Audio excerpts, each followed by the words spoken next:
Have you ever tried no contact with an avoidant, expecting them to come running back, only to discover they seem perfectly fine without you? You cut off all communication, deleted their number, unfriended them on social media, and waited for the desperate texts or calls that never came. Meanwhile, they appeared to move on like nothing happened, posting happy photos and living their best life, while you struggled with the silence you created. This is one of the most confusing and painful experiences you can have with an avoidant partner. Everything you read about no contact suggests it should make them miss you, realize what they lost, and fight to get you back. But with avoidance, no contact works completely differently than it does with other attachment styles, and understanding this difference is crucial if you want to use it effectively. Most advice about no contact assumes you're dealing with someone who fears abandonment, someone who will panic when you disappear and chase you to avoid losing you. But avoidants are wired differently. Their deepest fear isn't abandonment, it's engulfment. Your silence doesn't trigger their fear of loss. It triggers their relief at finally having the space they've been craving. You're about to discover why no contact with avoidance operates on completely different rules, why your strategic silence might actually be giving them exactly what they want, and how to approach no contact with avoidance in a way that serves your healing rather than reinforcing their avoidance patterns. Because the painful truth is that if you're using no contact to manipulate an avoidant into missing you, you're probably playing a game you can't win. The painful truth you need to face is that no contact doesn't make avoidants miss you. It actually provides them with relief. While you're suffering through the silence, wondering if they're thinking about you, they're often experiencing their first peaceful moments in weeks or maybe even months. Your absence isn't a punishment to them, it's a reward. Think about what no contact eliminates from an avoidant's life. Emotional conversations they don't know how to navigate, pressure for intimacy they can't provide, expectations for consistency they struggle to meet, and the constant worry about disappointing someone they care about but don't know how to love properly. When you go silent, all of that pressure disappears instantly. Your no contact gives them permission to return to their default state, emotional independence. They don't have to worry about responding to your texts, managing your emotions, or dealing with relationship conversations that make them uncomfortable. They can focus entirely on themselves without feeling guilty about neglecting someone else's needs. The relief goes deeper than just avoiding relationship pressure. Many avoidants have been secretly wanting space but didn't know how to ask for it without hurting you. Your no contact solves this problem for them.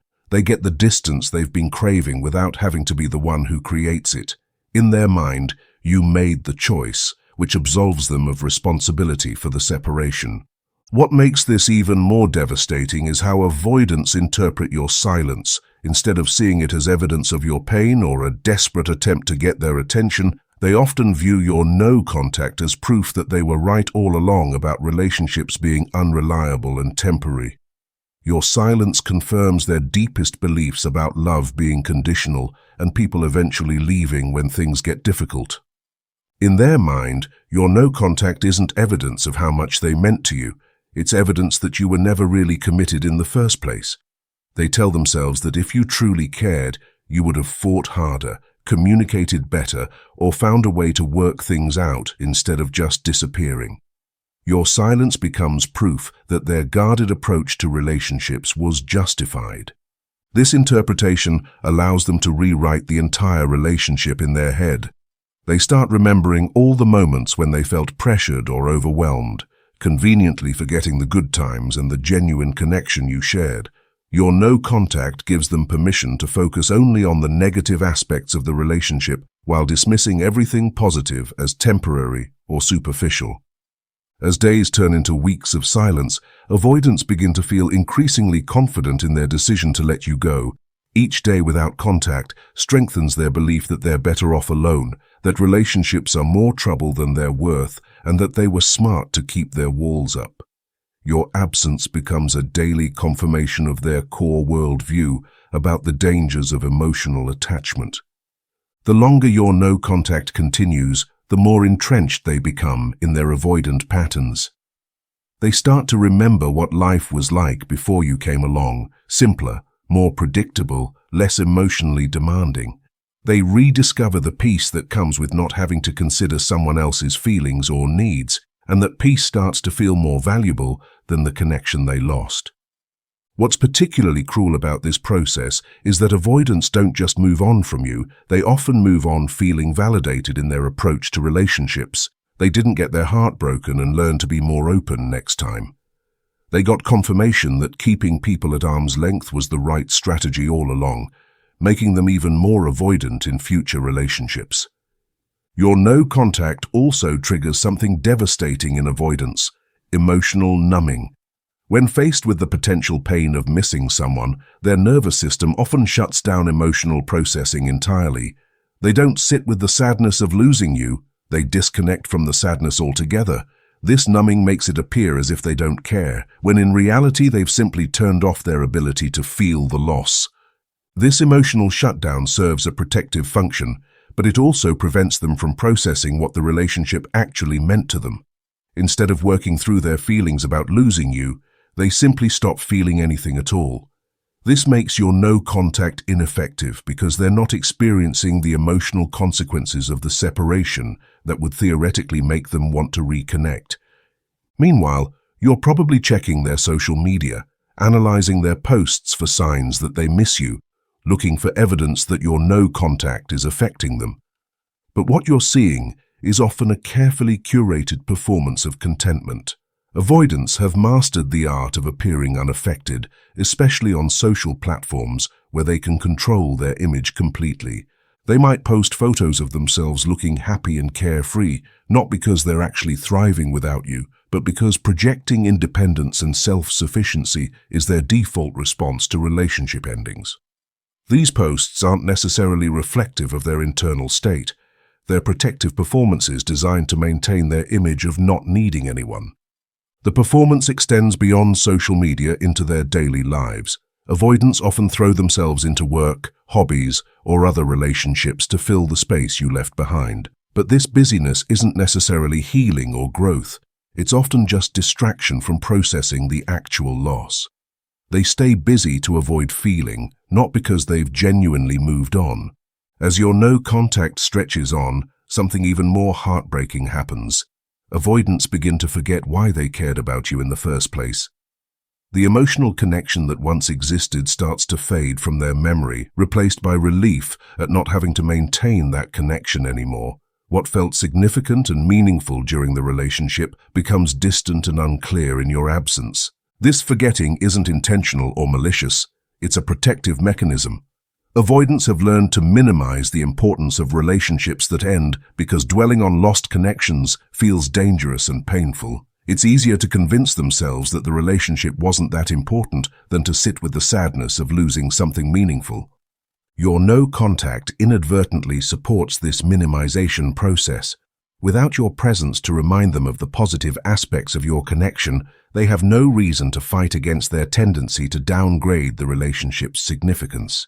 Each day of silence makes it easier for them to convince themselves that what you had wasn't really that special after all. But perhaps the most devastating realization comes when you understand how your no contact affects their future relationships. Instead of learning from the loss of your connection, they're learning that people leave when things get complicated. Instead of developing better relationship skills, they're reinforcing their belief that emotional distance is the safest approach to love. Your silence teaches them that their worst fears about relationships were correct. People are temporary, emotional investment leads to disappointment, and the safest way to protect themselves is to never fully let anyone in. This lesson doesn't make them want you back. It makes them more determined to avoid getting that close to anyone ever again. The irony becomes unbearable when you realize that your no-contact strategy is potentially creating the very outcome you were trying to avoid. You wanted them to realize how much you meant to them, but instead you might be helping them convince themselves that meaningful connections are impossible or too risky to pursue. Each day of continued silence adds another layer of protection around their heart. Each day, without hearing from you, becomes another piece of evidence that they were right to be cautious about love.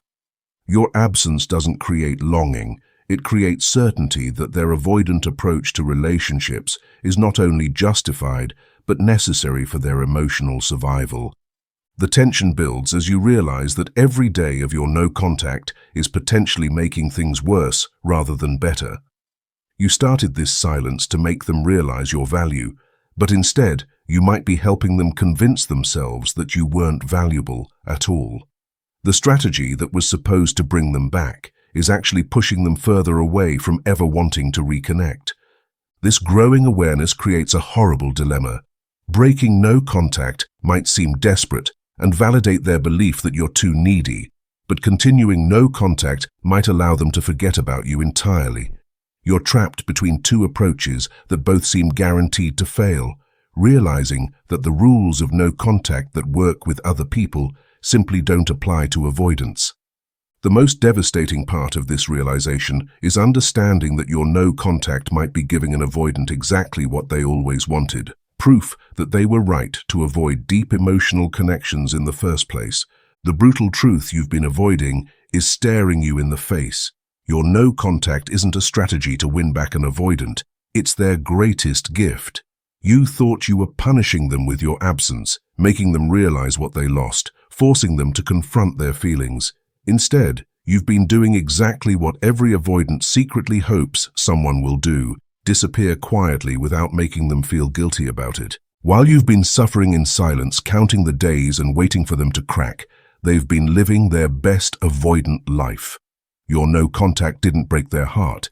It gave them permission to finally stop pretending they wanted a relationship in the first place. You solved their biggest problem: how to end things without being the bad guy. This is the moment when you have to face the devastating reality that everything you believed about no contact with avoidance is wrong. They don't chase, they don't pine, they don't realize what they lost. They celebrate what they escaped. Your silence has become their validation. Every day you don't contact them is another day they can tell themselves they were right about relationships being too much work, too emotionally demanding, too risky for their carefully protected hearts. You're not making them miss you. You're helping them build an even stronger case against ever getting close to anyone again.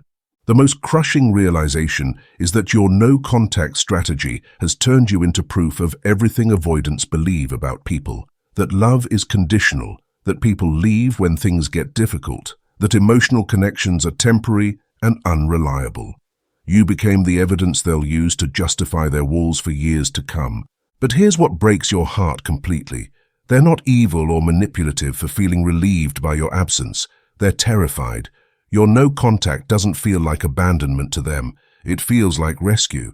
Rescue from having to pretend they can be the partner you needed. Rescue from the fear of eventually disappointing you. Rescue from the overwhelming responsibility of someone else's emotional needs. You wanted to be missed, but missing someone requires the ability to sit with discomfort, to process loss, to value connection over self-protection. Avoidants have spent their entire lives learning to do the opposite. Your absence doesn't create longing. It creates relief from having to fight against every instinct that tells them relationships are dangerous.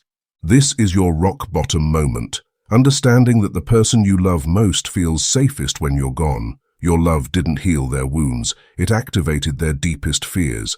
Your commitment didn't make them feel secure. It made them feel trapped. Your desire for closeness didn't bring out their vulnerability. It reinforced their need for distance. The devastating truth is that no contact with avoidance doesn't work the way it's supposed to, because avoidants fundamentally experience relationships differently than other people. What feels like connection to you feels like suffocation to them. What feels like love to you feels like pressure to them. What feels like loss to you feels like freedom to them. Now that you've hit rock bottom and faced this brutal reality, you can finally start to understand how no contact actually works with avoidance and why it takes so much longer than you expected. The conventional no contact timeline that suggests 30 days or even 90 days is nowhere near enough time for an avoidant to process the loss of a relationship. Their emotional processing happens on a completely different timeline than other attachment styles. While anxiously attached, people might feel the impact of no contact within days or weeks. Avoidance can go months or even years before they begin to truly feel the absence of someone they cared about. This delayed emotional response happens because avoidants have learned to suppress their attachment needs so effectively that they often don't realize what they've lost until much later. The key difference is that avoidants don't miss the person immediately. They miss the relationship only after they've had enough time alone to remember why they wanted connection in the first place. This process can't be rushed and it can't be manipulated. It happens on their own timeline, according to their own internal emotional rhythm. For no contact to eventually affect an avoidant, it has to last long enough for their relief to wear off and their genuine attachment needs to resurface. This typically happens when they've been alone long enough to work through their fear of intimacy and start craving connection again. But this process takes months, not weeks, and it requires them to feel genuinely safe in their solitude first. During extended no contact, avoidants often cycle through several phases. Initially, they feel relief and validation, as we've discussed. But after months of genuine no contact, some avoidants begin to question whether they were too quick to let go of the relationship. This questioning phase usually happens when they encounter something that reminds them of the positive aspects of your connection. The reminder might be seeing couples who seem genuinely happy, feeling lonely during significant life events, or simply having enough emotional space to remember the good times without feeling threatened by them. These moments of clarity can't be forced or manufactured. They have to arise naturally from their own internal processing. But here's what you need to understand. Even when avoidants eventually recognize that they lost something valuable, they still might not reach out. Their fear of vulnerability, their shame about how they handled the relationship, and their terror of being rejected often outweigh their desire to reconnect. They might realize they miss you without ever acting on that realization. This is why no contact with avoidance requires a fundamental shift in your motivation and expectations. If you're using no contact as a strategy to win them back, you're setting yourself up for disappointment and potentially wasting months or years of your life waiting for someone who might never return, even if they do eventually miss you. The only healthy way to approach no contact with an avoidant is to use it for your own healing and growth, not as a manipulation tactic to get them back. This means genuinely letting go of the outcome and focusing on rebuilding your life without them. It means processing your own attachment wounds and learning why you were drawn to someone emotionally unavailable in the first place. When no contact is truly about your own healing rather than changing their behavior, something interesting happens. You stop checking their social media, you stop analyzing their actions for signs that they miss you, and you stop organizing your life around the possibility of their return. You start building genuine contentment and self-sufficiency that doesn't depend on their validation or presence. This authentic self-focus is ironically what makes no contact most effective with avoidance. When you're no longer emotionally dependent on their return, when you've genuinely moved forward with your life, when you've stopped waiting for them to realize your worth, that's when they're most likely to notice your absence. But by that point, you might not want them back anymore. The cruel irony is that no contact works best with avoidance when you're no longer trying to make it work, when you've genuinely accepted that they might never come back, when you've found peace without them, when you've stopped hoping for reconciliation. That's when you've created the emotional space for them to potentially miss what they lost. But this process requires months or sometimes years of genuine separation, and it requires you to do the work of healing your own attachment wounds rather than focusing on changing theirs. Most people aren't willing to wait that long or do that much work on themselves, which is why no contact rarely works with avoidance the way people hope it will. The hard truth is that if an avoidant returns after extended no contact, they need to return as a fundamentally different person who has done their own work on their attachment issues. If they come back as the same avoidant person who left, the relationship will likely repeat the same patterns that led to the separation in the first place. This means that successful no contact with avoidance isn't really about getting them back. It's about becoming the kind of person who would only accept a partner who has done their own emotional work and can show up consistently in a relationship. It's about developing standards that would naturally exclude avoidant behavior, regardless of who displays it. The truth about no contact with avoidance isn't the fairy tale ending you were hoping for, but it's something potentially more valuable. The opportunity to break free from the cycle of choosing emotionally unavailable people and build a life that doesn't depend on anyone else's emotional availability. Real healing from an avoidant relationship doesn't come from getting them back. It comes from understanding why you were willing to accept breadcrumbs of affection in the first place. It comes from recognizing your own patterns of attraction to people who can't meet your emotional needs and doing the work to change those patterns. When you approach no contact as a genuine commitment to your own growth, rather than a strategy to manipulate someone else's feelings, you create space for real transformation. You stop being the person who waits around for avoidance to decide you're worth their emotional availability, and you become someone who wouldn't tolerate that dynamic in the first place. This doesn't mean you have to hate your avoidant ex or judge them for their attachment style. It means accepting that they're doing the best they can with the emotional tools they have, while also accepting that their best might not be enough for the kind of relationship you want and deserve. The most empowering realization is that you don't need an avoidant to change or come back to validate your worth. Your value isn't determined by whether someone with intimacy issues can recognize it. Your desirability isn't measured by whether someone who fears closeness chooses to get close to you. Use your no-contact period to build a life so fulfilling, so rich with genuine connections and personal growth that an avoidance return becomes optional rather than essential. Create relationships with people who don't require you to minimize your needs or accept emotional unavailability as the price of love. If your avoidant ex eventually does the work to become securely attached and returns as someone capable of genuine intimacy, you'll be in a position to evaluate whether that new version of them fits into the life you've built. If they don't return or don't change, you'll have built something beautiful anyway. No contact with avoidance works differently because avoidance work differently. Accept this truth, focus on your own healing, and let their journey be their responsibility while you take full ownership of yours. Have you ever tried no contact with an avoidant only to discover they seemed fine without you? Have you found yourself waiting longer than expected for someone to realize what they lost? Share in the comments what your experience taught you about the difference between no contact as manipulation versus genuine self-care. If this helped you understand that the real power of no contact lies in your own transformation rather than changing someone else, like this video and subscribe for more insights into building relationships based on mutual emotional availability rather than one-sided hoping. Thanks for watching.